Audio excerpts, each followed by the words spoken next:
Hello everybody, thank you for clicking the video. I am Wei, the older Wei from our channel 2 Way's Opinion. In today's video, it's me playing a video game called Scritchy Scratchy. Scritchy Scratchy is a super satisfying scratch card incremental game. By stack of scratch offs, unlock auto scratching, and chase massive jackpots. Will you play it safe or go all in? Basically, this video game is all about gambling. However, I do not support real life gambling, but if it's gambling in a video game, I will always play it.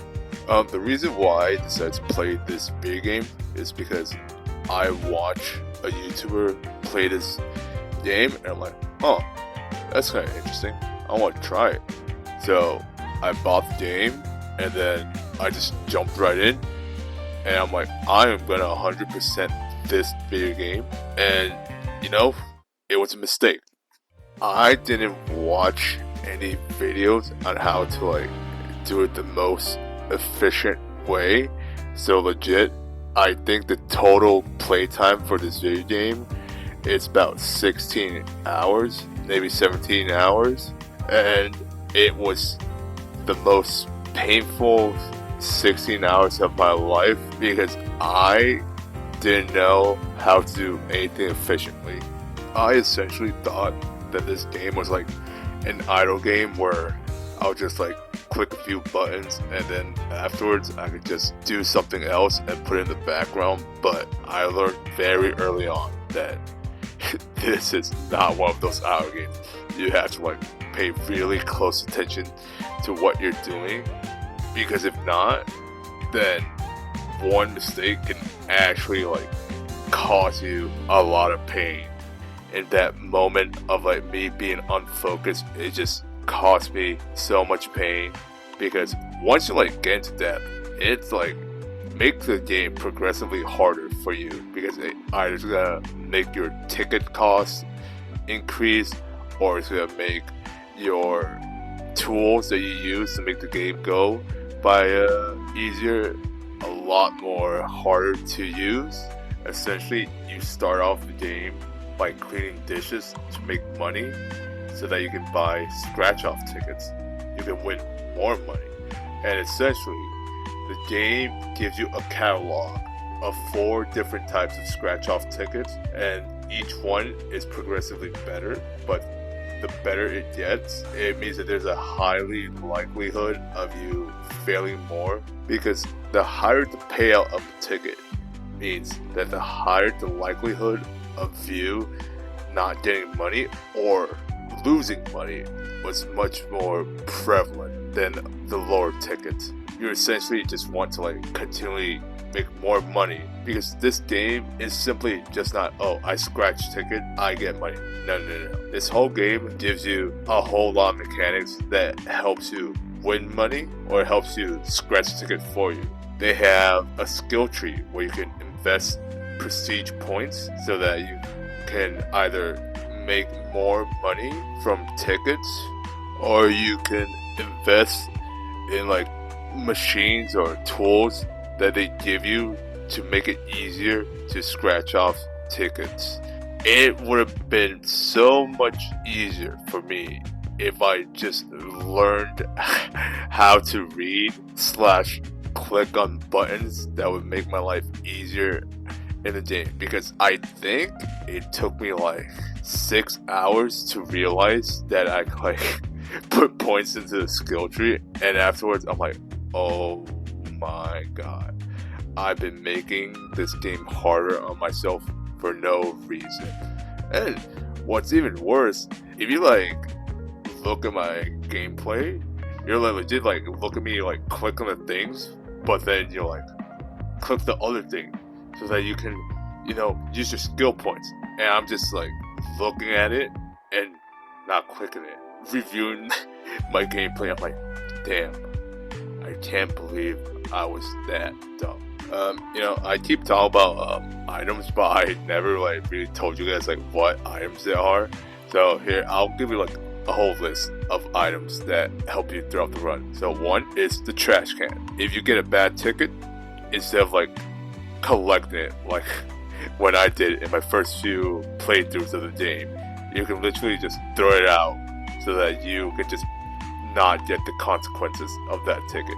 2, there's a cat. It helps you collect the earnings of said tickets when you scratch them. And to pair up the cat with, there's a scratch robot where essentially you just feed it a scratch ticket, it'll automatically scratch it for you. And after it's finished scratching, the cat will just pick it up for you and collect your earning.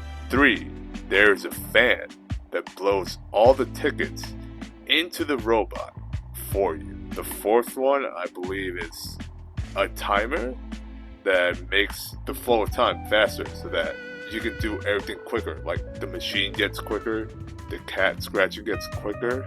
And actually, I skipped over a very important one. I skipped over subscription bot, which essentially is a bot that buys a ticket for you.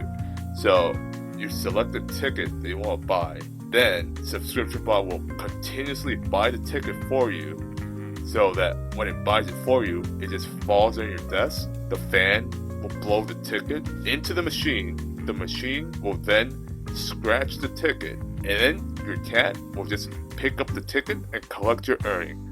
There's a spell book where essentially you just have a spell book where you just click a button and it'll automatically scratch the ticket for you. But the most important one, well, actually it's not the most important one, but like a important one is the soul machine. And the soul machine essentially makes artificial souls for you so that when you scratch your final ticket, you don't die.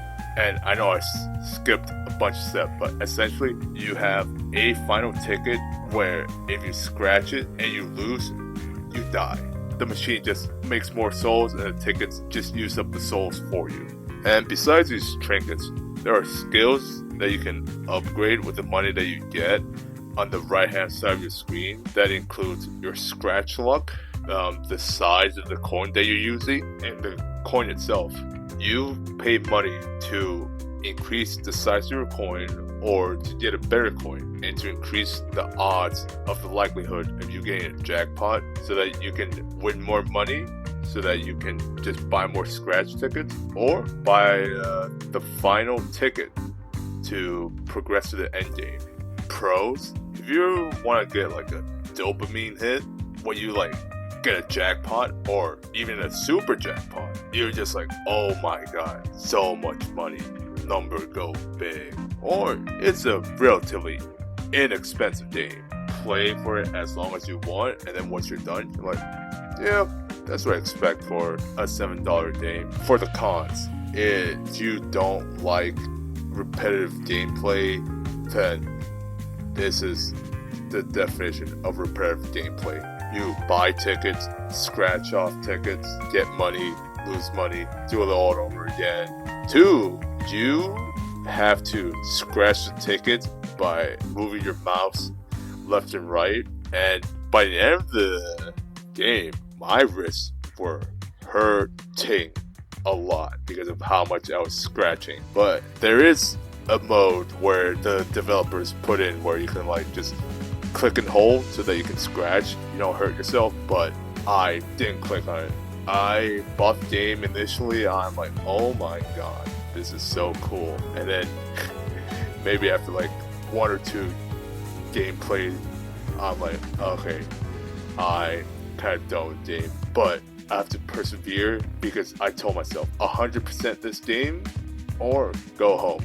Essentially, I was just achievement hunting, and I wasn't being efficient with achievement hunting. I was just waiting there, playing the game. And then after a while, maybe like at the 10-hour mark, I'm like, alright, I gotta search it up. I don't know how to do this.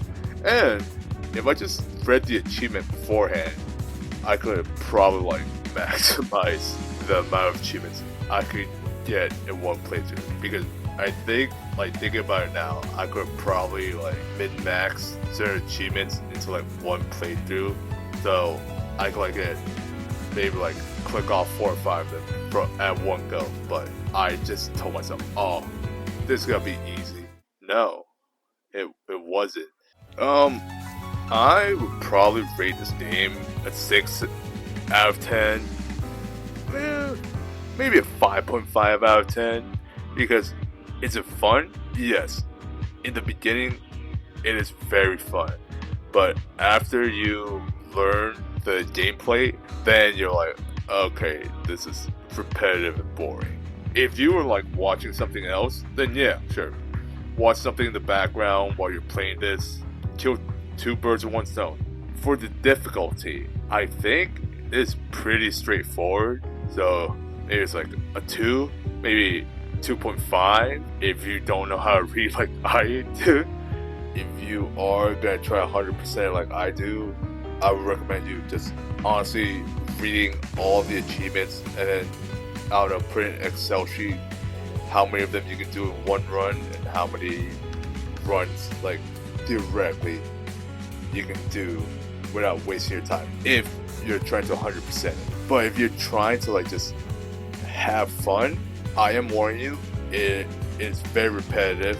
However, what I did like about the game is that they implemented items to help you scratch more tickets and win more money, made scratching somewhat easier, increased the luck.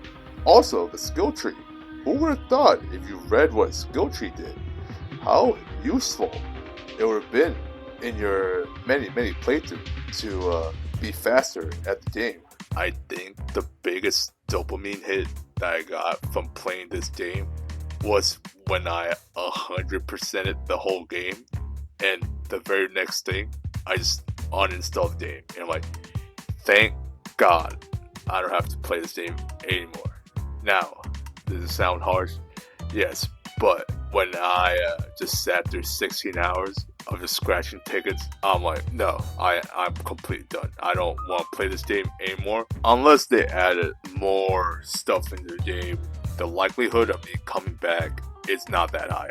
I honestly would not install this game ever again. If you've made it all the way to the end like this, I really appreciate you guys for watching this video. And you know, this is honestly something that I probably will do more of. And if you guys want to see more of this and you have like some suggestion for games for me to play, like leave in the comments. I read all the comments and I'll try to respond to at least all of them. If you want to see me keep doing this, then subscribe to our channel. Yeah, thank you for watching. I highly appreciate it.